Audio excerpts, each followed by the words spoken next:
Niekada negalėjau suprasti, kodėl lietuviams didesni mokesčiai, na, didesni nei Lietuvoje, asocijuojasi su komunizmu ar ten socializmu, nu, su Sovietų sąjunga. Jūs įsivaizduojat, kas pas jumis galvose nenormalu?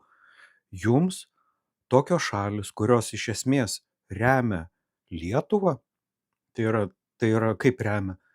Daugiau sumoka mokesčių negu kad gauna, o lietuviai, mažiau sumoka negu kad gauna į ES biudžetą.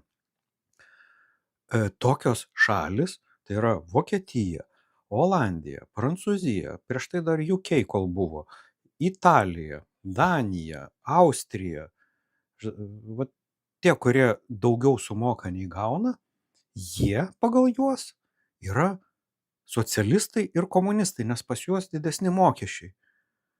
Koks debilas gali tokius dalykus šnekėti, aš nesuprantu.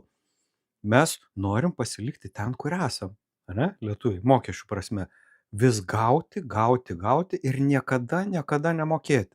Tai yra, kaip taip? Jūs, kai ES priims Ukrainą, jūs nepasiruošę jiems padėti, sumokėdami daugiau nei gaudami atgal. Kaip čia gauna su jūsų logika, jeigu ją išvis turite nors kažkokią tai?